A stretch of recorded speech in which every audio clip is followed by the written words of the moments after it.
All right, so we're back. I've got some different things. We're going to cover some different things, and we're going to try to do it quick, okay? But right after this, this is going to be the lead-in to an out in the field shooting video where we shot a 6.5 47 one-hole gun and a 30 Nosler, basically one-hole gun, factory ammo. So that's pretty cool. But that's coming right after this. So what I wanted to show you is, first of all, remember this? Remember all my rants on my old flip phone that I've had for like 15 years? Well, guess what? One day it just quit working. And we don't know what day that was. So normally I get phone calls and stuff, and then I kind of noticed it's like the phone isn't ringing anymore in like days and days. Well, I get no phone calls at all. So finally, Vicky could call me. That was the only person that could call me. And so she went down to where our phone service is and went in there like, oh yeah, that doesn't work anymore. And she's like, wait a minute, we've been paying the bill. In other words, they were sending the bill, but my phone just stopped working. So much for my old flip phone, which I love. So I had to get this thing. I don't know why you people have these things. I mean, this thing's a piece of crap. Okay, compared to this thing is loud. If you're deaf, you could hear this. You could drop this on the floor. You could throw it over in the field. You could run over it with a truck. You could do whatever you want with it. These things work. What a piece of junk. This is a giant scam that the whole world has fallen for, and they are sucking zillions of dollars out of everybody. When all we had to go through to get this, Vicky was running around to the different, all the different, what are they called, Vicky? The providers, right? There's lines of people in there lining up to spend huge amounts of money on a piece of Chinese junk. Okay? Anyways, that's a joke. So, got that out of the way. Next, remember this? Here it is, still here. 33XC from you-know-where, right? All right, so last time we shot this, well, I'll show you the targets in a second. We did show them somewhere else, but I had to go back over this entire thing because this is the second barrel. So I had to bead blast it back down to bare steel. And anybody that's wondering which is better, Duracoat or Cerakote, I've bead blasted them both off. I would say Duracoat is harder to get off. To get this metal completely back down to bare metal, it probably took me, what do you think, 3 or 4 hours? Yeah. Hours and hours of standing there, blasting that off of there to get it back. And then, of course, when you get it completely off, then you got to redo it. And so that whole process takes at least another, I don't know, 2 or 3 hours to set up and do all that work. So anyways, it's back. It is completely back. I'm done. I'm never firing it again. Now, here's what's crazy about this. And I want to really choose my words and speak clearly here, because there's obviously a misunderstanding. So the first thing that's amazing is, after I took it out and shot it again, finally contacted the customer again, told him where we're at. You know what he said? I don't want it. I don't want it. Which, what he really was saying is, I'm afraid of it. That's what he was really saying. I'm afraid of it. Because he saw this thing pound the living crap out of me. Remember, I have 115 total rounds through this, and this thing pounds you. There's just no doubt about it. I mean, this thing's like shooting a 458 Win Mag that weighs 8 pounds. It just pounds the living crap out of you. All right. The deal is, though, this is the second barrel. It shoots now better than I can possibly shoot it. You just can't hold on to it. But we learned some things. Remember, I was talking about the pedestal. I changed the sand in the top of my pedestal. I put number 9 lead shot in it, and boy, it doesn't compact anymore. So this video that's going to be right behind this, the out in the field video, that is what is in the pedestal then. Them guns went right through the same hole. So I know that was part of the problem because of the way this is balanced. There's so much weight out there. The next thing is, I never shot this off of a bipod. Different people said, hey, you should shoot it off a bipod. I think that would be really smart to use an F class, one of the wide F classes with the ski feet on it. I think this thing, then I think you might actually see the potential. But anyways, and the customer even has one of them. But like I said, he's like, I don't want it. All right, well, I'm like, well, what am I supposed to do with it? It's going to him, by the way. And then he decided maybe he wanted to switch to a full-blown bench rest stock, which I would find that whole experiment to be very interesting. But if you're going to use a full-blown bench rest stock, I would want more diameter in this barrel anyways. Remember, originally, he wanted this as a long-range elk gun, a gun you could carry, which, I mean, that's what caused all of the problems. It's too light of a gun. So if I was going to put it in a bench stock, you know, I would want inch 350 at the breech, and I would want maybe 250 at the muzzle. In other words, a heavy barrel. And he wanted me to do all that, by the way, essentially for free. So I got to be really clear on what I'm about to say here. Because he said, oh, you guarantee 1/4 inch. I only guarantee 1/4 inch if you contract for 1/4 inch.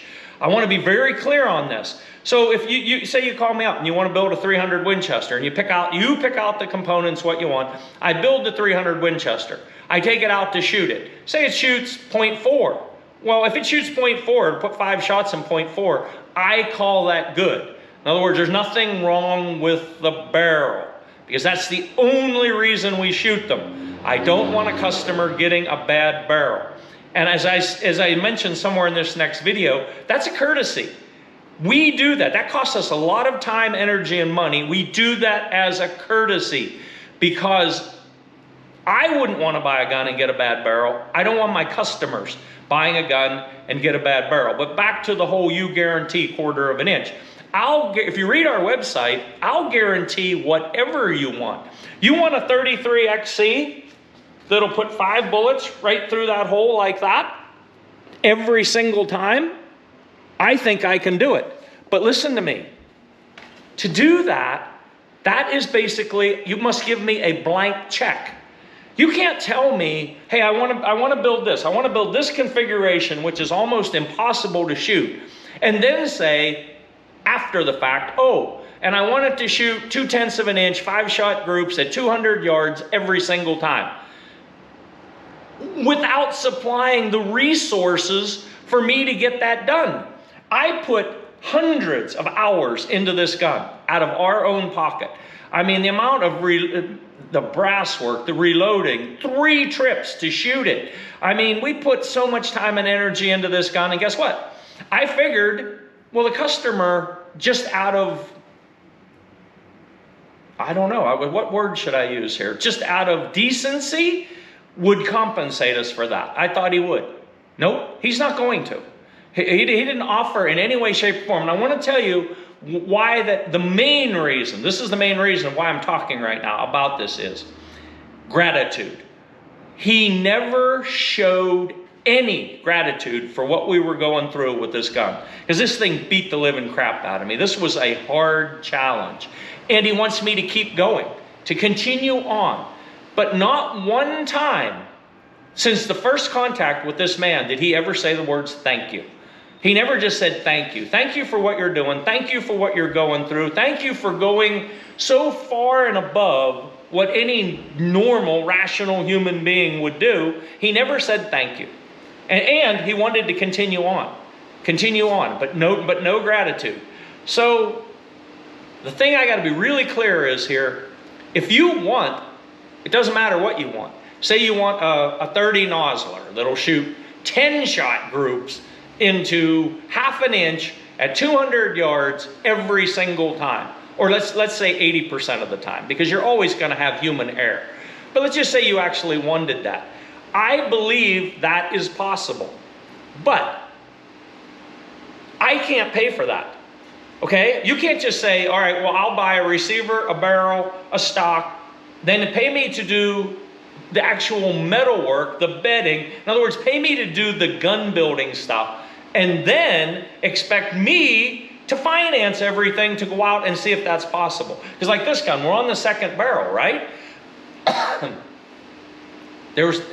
I'm not obligated to go and shoot them and shoot them and shoot them endlessly to try to achieve something that may not be achievable in the configuration it is. So all I'm trying to say is, when we say that we will guarantee something and that we will go to any level to actually achieve whatever the stated goal is, we mean that. But we don't mean we'll pay for it. The customer has to be willing to finance that whole entire process. Because let's just say that, you know, say he wants that. He wants this 30 Nosler that'll shoot like I just said. What if it takes me 4 months? What if it takes me 4 months and 5 barrels? Okay, 5 chambering jobs. You know what I mean? I can't dedicate 5 months of my life to a project for free. Nobody can do that. I mean, just if people are watching this, I'm assuming that a lot of people have jobs, right? All right, just imagine if your boss came to you and said it was a 10-employee company, and he said, hey, the company's fallen on hard times. We have to build our capital back up. I'm going to ask everybody here to work for the next 2 months for free. In other words, I want you to come to work 40 hours a week, 50 hours a week, 60 hours a week, me 70 hours a week, and I want you to do it for free. Well, you know what? I'm the kind of person where I might actually do that if I knew that the boss, the owner of the company, was going to be very, very grateful. And then after we made that sacrifice for him, once everything got back on track, he was going to compensate us out of gratitude. I might actually do that. Most people wouldn't. Most people would be like, you know, you want me to work for 2 months for free? Most people wouldn't do it. But I'm the kind of person that might do it. But it's that whole gratitude thing.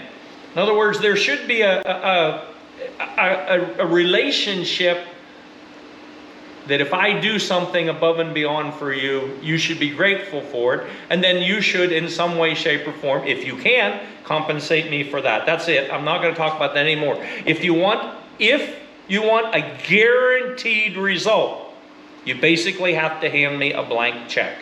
Because who knows what I might have to do to achieve the goal. You know, like this, I could keep going with this. I could achieve, basically, I think it's possible to get down to 1 hole at 200 yards repeatedly, but not in this configuration. So I need more barrels, stocks, brass, bullets, hundreds of hours worth of stuff, and I cannot do that for free. Okay, it's totally unreasonable. And so that's why right now today, we are going to wrap this, do everything. This gun is getting shipped to the customer, whether he wants it or not. And I will do one thing for him right here, because I know he's terrified of this gun. So if there's anybody out there watching this that wants to, by the way, it's left hand. That's one of the problems. It's a left-hand gun, so it makes the market for it smaller. But I'm pretty sure he's going to want to sell this gun. All right? He wanted me to sell it. And I'm like, no, I'm not doing that. Okay? Because that's just way more on me. I'm going to ship this to him.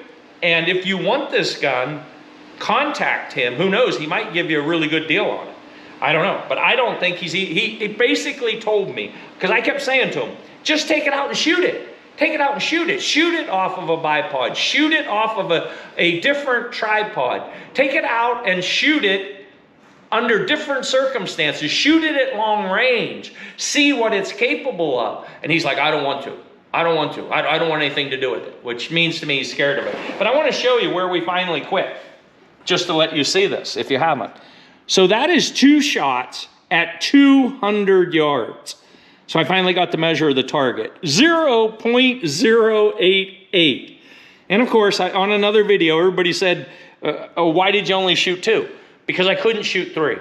I literally mentally could not sit down and pull the trigger again. That's how hard it hits you. I just couldn't do it. So, okay, so that's 2-shot group. Look, here's a 3-shot group at 100 yards, 0.23. Okay, now look. Here's a 5-shot group at 100 yards, 0.51. And I actually believe that this gun is capable of this. I think this is barrel number 2. I think that barrel number 1 I don't think it was great. I don't think it was bad. I think it was an average barrel. I think barrel number 2 is way better, okay?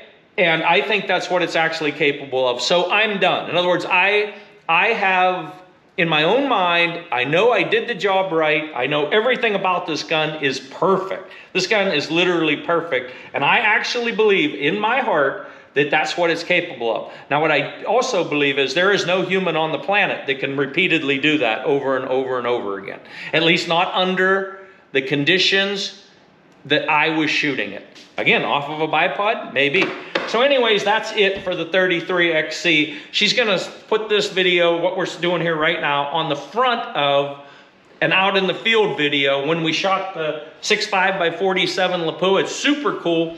We used Lapua factory ammo. And I'm gonna talk about that in that video. It's 139 grain Skinars right through the same hole. Shots 2, 3, 4, right through the same hole. I got up, the customer's with us in the video. He sat down, he shot about 0.2, something like that. Then we went to a 30 Nosler with factory ammo. 190 grain hollow point boat tail. I don't know for sure whose bullet it is. It might be Nosler's bullet. It went like, I don't know what, 0.4. And so we quit. So it was awesome. That's it. The video's coming. See you later.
Okay, so what is it? It's September 1st, right? September 1st. September the 1st. There's probably elk bugling somewhere, I bet, this morning, because it's kind of cool and kind of wet.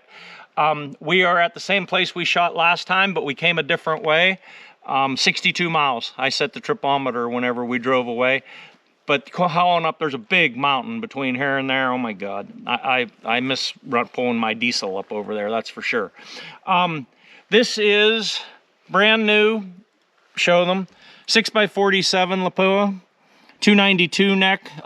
Look what we have, and it will take factory ammo, but this is what we have right here. You've never saw this here before. 6.547 Lapua, 139 grain Skinar, factory ammo. This stuff's actually, we put one in yesterday, and it's this stuff set up right. Look at it. So you can see where the bullet is. In other words, they did it right. That's actually looks like really good ammunition. And it ends up being like about $3 a round, because there's 50 in there, plus you get the Lapua brass. I actually think it's a pretty darn good deal. Small primer pockets, by the way. I measured these. These measure 0.290. So this is 292, so we have 2 thou clearance, 1 thou on a side. This is a brand new Collis 5-25 that's actually going to be going on a 30 Nosler here in about a minute, but since we had it, I just set it on there. I think that I mounted this scope in these rings on the 30 Nosler, is what I think, on a Bat HR. We brought it out here, set it on here. I looked through here, it was like 2 inches off on a completely different gun. So that's pretty good. We're going to fire one to get on the paper at 50. I already bore sighted it, and then we're just going straight to 100 with this factory ammo. This is the one we ran in it last night. It has, we could see rifling marks. We brought dies with us also. So depending on what we see, we may shorten them up a little bit. So it's actually, you talk about a rare thing. How often do you see factory ammo where the bullet is long rather than short? It's almost always short, and you can't get to the rifling, right? But this here, by the way, this is a solid bottom single shot. It's on a Bat HR. What is this? This is HR 2098, right hand solid bottom single shot. This is a Bartlein 1-8, no cryo, inch 300 by 752 at the muzzle. So everything's good, we're gonna shoot. This gun's done. Okay. Are you running? I'm running. All right, so we fired one to get on. It was nearly dead center. Then I fired 2 shots. The camera froze up. That's why she went. I fired 2 shots. They're in one hole down there, probably, I don't know, 0.2, somewhere in that range. So all I got to do is put this one through. By the way, this is a whole lot easier to shoot than a 33 XC.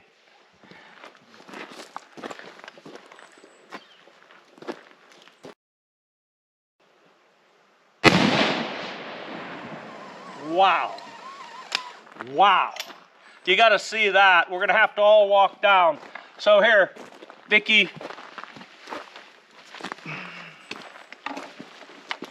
I knew it, though, and that's one of the reasons. See, I almost always load for a gun, but I know this is good ammo. Are you looking at me? In Europe, they use that stuff in competition, 300-meter competition and stuff.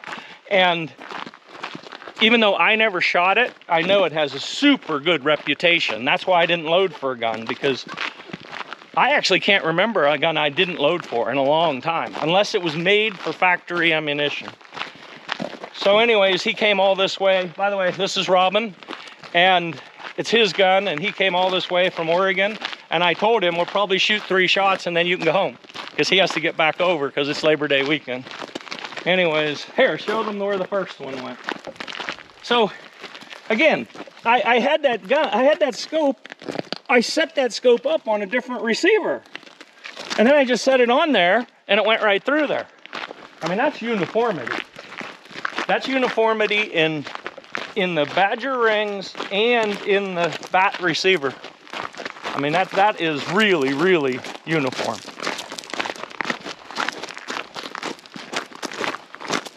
Pretty big bear. It's probably 350-pound bear. Wow. Wow. Holy cow. So, and that is shots. So that's 1. 2, 3, this is 4. shots 2, 3, 4.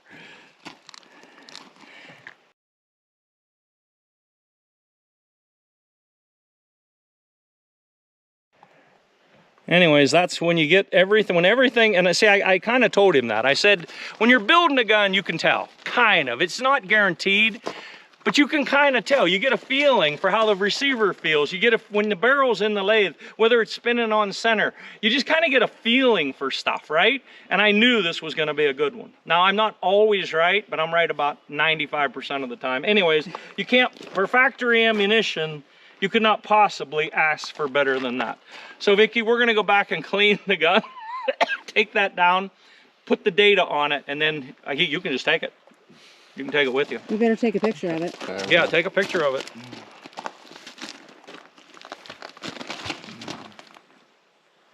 Yeah, you need a dime or something. I mean, you need something for reference. All right, we're gonna go back and clean the gun. Okay. Yeah. Can I get on camera? 40-minute magazine. No, I knew. I really do. Mommy. Anyways, now, tell me the truth. Hi.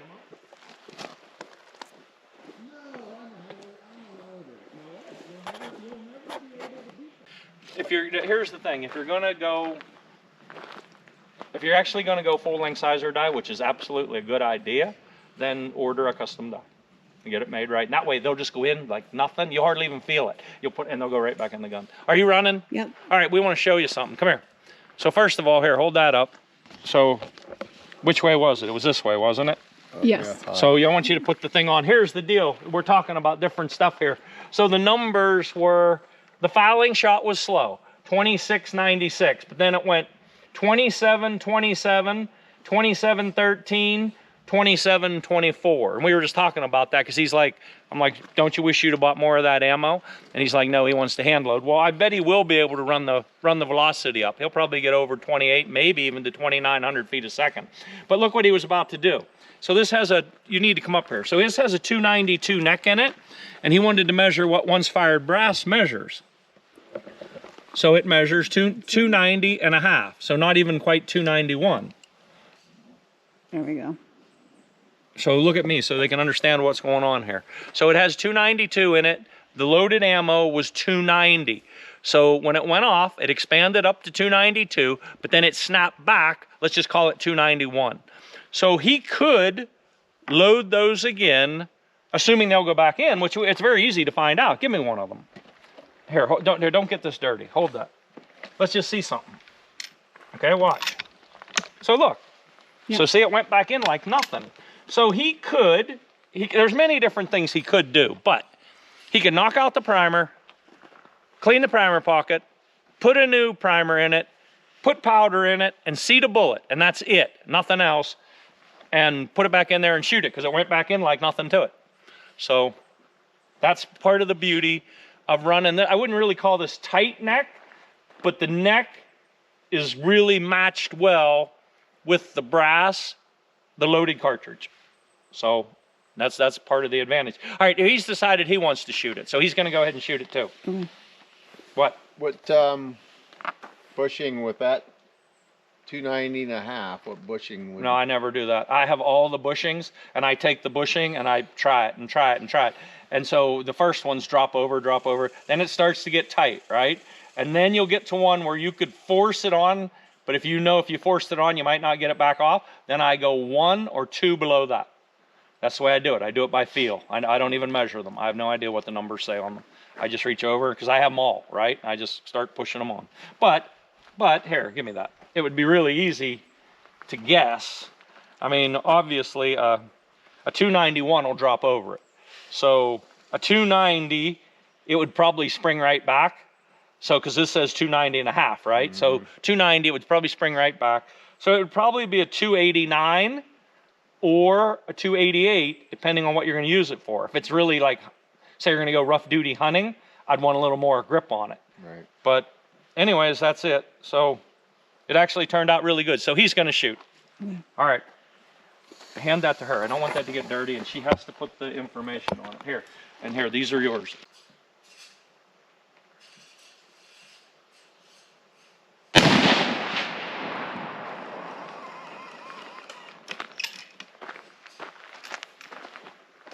.2740. The guns get faster for a while anyways, up to maybe 100 shots.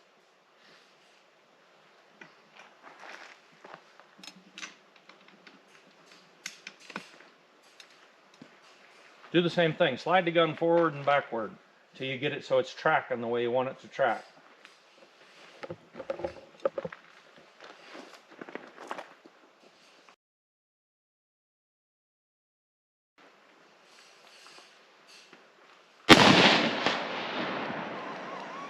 Go through the same hole? Not gonna beat you. No, it's touching it, but it's not through the same hole. Touching though? Yeah. Good. Hey Vicky, don't forget we have to take photos of this too. So I'll need the camera.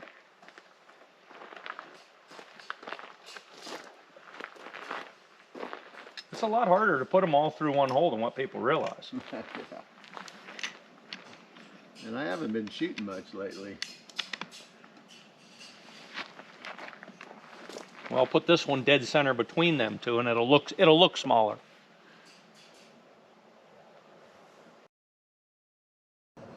Did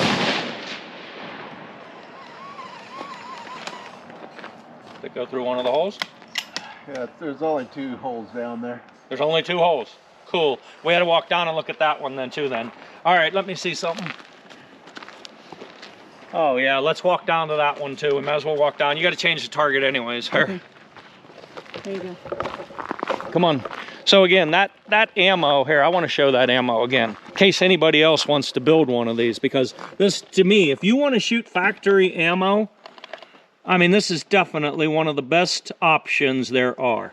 I mean, the thing's shooting, you know, 1/4 of an inch with factory ammo, and like I said, it's not cheap, but it's really not that expensive. It was like 150 bucks, 160 bucks with tax and everything, right?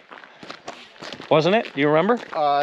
You bought it, but yeah. So I mean, if you're gonna buy a brass, you're looking at Right. The brass is above $1.50 a piece, right? Exactly. And the loaded ammo is like, I don't know, about $3 a piece. We got it at Bruno's Shooter Supply, and he had a lot of it too. So I think that's a really good. If it was my gun, I would have bought as much as I could afford, because I think that's a really good option. It'd be nice if it was going about, oh, I don't know, 100 feet a second faster. But hey, if it's all shooting in one hole. I think the next step with that particular ammunition goes down to 123s. if I'm Yeah, not mistaken. something down. Yeah, something weird. If I'm shooting deer or anything, I'd rather have them 139s. Yeah. Yeah, look at that. That's really, really awesome. Factory ammo. Again, if you make the right choices, when you pick your cartridge, when you pick your ammo, when you pick everything, your barrels and stuff, you have better outcomes. I mean, look at that. Here, stand by that so they can see. So, I mean, look at that. 3 shots. Pretty darn good. So that's shots 1, 2, 3, 4. That's 5, 6, 7, right? Correct. So that is 7 shots through the gun. We're done now, right? We're just gonna clean it. So we got exactly. We achieved. He achieved his goal, correct? Yeah. Yeah. Now you're building another one, right? Right. Another 6.5. Heavier. Another Heavier. 6.5 but a heavier bench gun. Which, by the way, there's no recoil with that. No. No. So it's pretty dang good. Okay, so we're back here. We just got done with that 6.5 Lapua. That thing shot literally one hole, and then the customer sat down. I shot .18 something, and I'd say he shot about .2. And that's with factory ammo, which brings us to this gun. So look at this. This is nice. I've never used this color stock before. I can't remember what pattern that is. This is a Macmillan.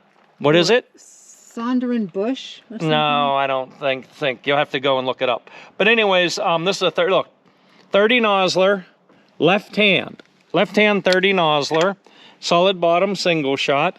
This has a Huber 2-stage in it. You know what barrel this is? It's just a Krieger, isn't it? Yes, it is. This is a Krieger. Oh yeah, that's right. I remember about this barrel. This guy had the unfortunate luck, I guess. I don't think I'd call it luck. He was unlucky to be the longest weight on a barrel that we've ever had. It took 18 months to get this barrel, and it is a Krieger, right? Yes. 18 months to get this Krieger barrel, and it's 10 flute shallow, which is the only type of fluting that I will do anymore. I won't do any more deep 6 and stuff. I won't do that stuff. So anyways, this is a really nice gun, but look here. So again, it has a 343 neck in it, and it will take factory ammo, but it's just like that 6.5 It's close. In a minute, we'll measure this stuff. I did measure it already, but I can't remember what it is. So this is Nosler, and it is 30 Nosler, 190 grain hollow point boat tail. And I'm gonna use this to get on the paper, and I'll probably shoot a group or 2 with this, but then I have hand loads for this gun also with Berger 210s. And I remember, what twist is in this? Is this one in, we'll have to look it up. I don't want to tell you because I'm not sure. Right. Sure, but anyways, we're gonna shoot this thing next. I gotta run some patches through it and take these studs out. Okay, so we switched the scope off of that 6.5 put it on this gun. This is where it's actually going to live. This is the customer scope. We already know it'll shoot one hole because it just did it with that 6.47. So this is a 30 Nosler. I just showed it to you a minute ago. 343 neck. So here's the factory ammo, and I wanted to see myself what the neck diameter is. And here, I'll show you in just about a second. So depending on where you measure it, that's about 339.5 or 340. Now, if you come up here, there's a little bit of a burr right there on the up at the mouth, up the case mouth neck. So it's about, I don't know, 341.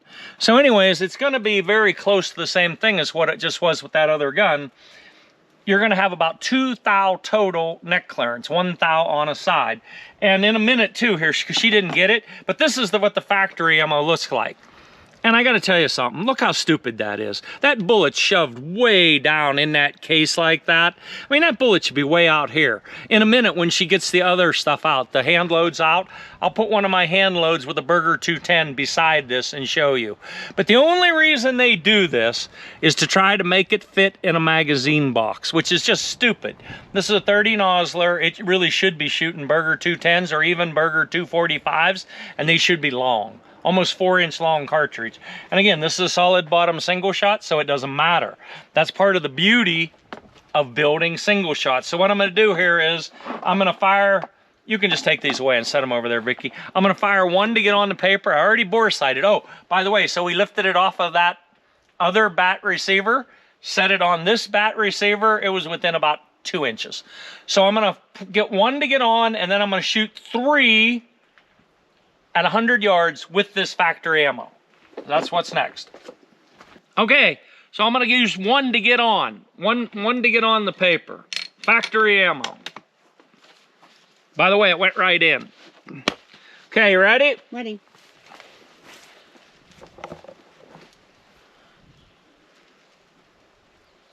You see the wind, by the way. When we were shooting that other gun, it was dead calm. Right.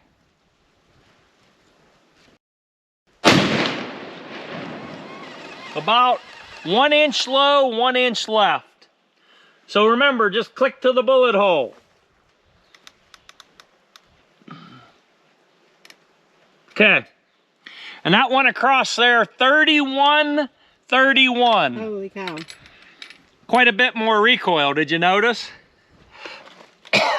That 6.5 47 Lapua, shooting those 139s, man, that's a nice little cartridge. There's no, you could shoot it. He's gonna build another one, a more of a bench gun. You could shoot that thing free recoil, no problem. Really, really nice cartridge, and that factory ammo is quite impressive. All right, I'm going to 100.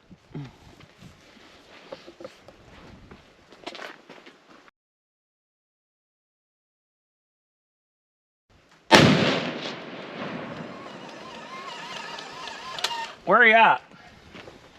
Almost in the orange dot, a little bit to the right. 31.28. That's pretty good. All right, you ready? Ready. I don't think we need to be looking at bugs. Let's go.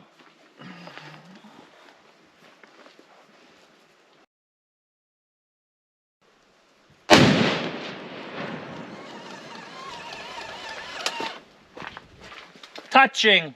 Nice. 31.37.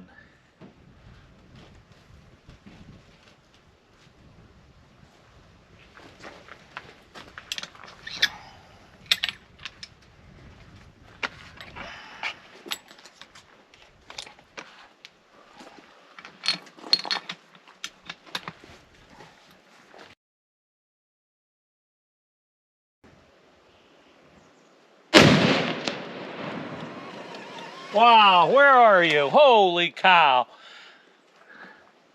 A little wee triangle with everything touching. I don't even know if I should shoot the guy's hand loads.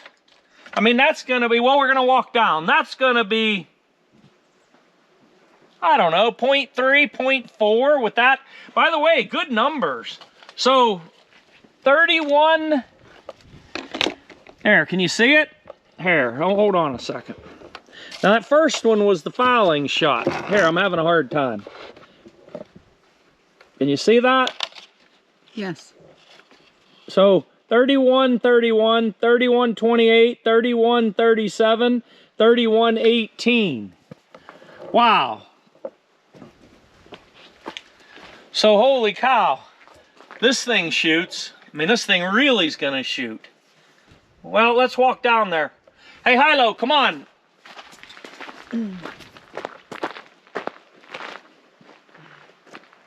Let's go. Hello. Take your earmuffs go off. on. So come up here. You want to hold this? Or you hold it? No, you hold it. So, quite a bit more recoil, by the way. You may have noticed that gun has no brake on it, right? And that's just about getting to the limit, right? I mean, because I don't know what that gun weighs. With the scope and everything, I don't know. It's probably a 10 or 11 pound gun maybe. But there's definitely recoil there. But I mean, you got a 190 grain bullet going 3150. That's pretty fast. So look, so there is the first getting on paper. That was the other gun. There it is, getting on paper. And then look at this.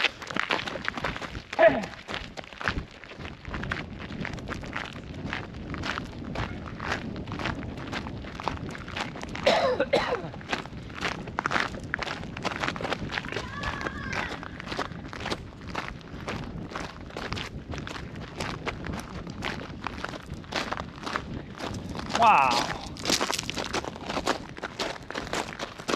That's not bad. Yeah. So really, I don't know whether it's worth shooting his hand loads or not. Here, put your hand or something on there so you can see what size that is. Yeah, it's definitely not bad for the first. That's what shots 234, right? Yep, shots 2, 3, 4. 234 with factory ammunition. Maybe I'll just stop. I don't know. There's no reason to shoot it. All right, so here, let's put that up here so they can remember what we're doing, because we don't want people to get confused. First of all, when people pay guys to build guns, they're paying them to build them. They're not paying them to shoot them. That's why most guys don't shoot them. It takes a lot of time, energy, and work to do this. But when I do shoot it, you have to understand, it's a courtesy. It's not something that's required. In other words, I bring these guns out here to shoot them mostly for my benefit, because I want to know. I want to know what we have. In other words, I spent all that time building it. I got 100 hours of labor or more in building it. I want to bring it out and I want to shoot it. And then, of course, what we've said a million times is, not only do I want to see what it'll do, I want to make sure we don't have a bad barrel. Right? When you see that right off the bat, you obviously don't have a bad barrel. So there's really no reason to shoot it more. We had some guys leaving comments that say like, oh, you have to shoot 200 rounds through a gun before you know what it's going to do and all that crap. You know what? That's just foolishness. You don't want to put 200 rounds through a customer's gun. Say it's a 6.5 284. There might only be 500 accurate rounds in it. And then that's it. So you don't do that kind of stuff. You bring it out, you shoot it, you see what you have. And obviously that's good. But just remember, it's not a requirement. In other words, it's a courtesy that we do this. It is a total courtesy that we bring them out and shoot them. Mostly, like I said, it's just because I want to see what it'll do, but that's good enough for me. Freedom! Tell me. All right, so in case you guys wondered, we went and looked it up. This is, what is it? Sonora Ambush. This is Macmillan Sonora Ambush. This is a Macmillan A3, adjustable. Obviously, this is the left hand. Adjustable cheek, not adjustable length of pull. And this is a Krieger 1-in-11, not a 1-in-11 2.5. And this is factory ammo. So I only put 4 shots through the whole gun. 1 to get on the paper, and those 3. I have a whole bunch of hand loads, 50 hand loads for it. I'm not even going to shoot them. Why? There's no reason to use up the guy's ammo. I mean, obviously it shoots. And that's what I want to say again. Remember, it is a courtesy, not a requirement. So once we see that it shoots, that's it, it's done. So anyways, Sonora Ambush, because it actually, I mean, it's a nice gun. When he picked it, I'm like, I don't know if I'm really going to like that. But again, it's not up to me to like it. It's what he likes. So, all right, now we're going to shoot some of our hunting guns and try to confirm our zeros at 200.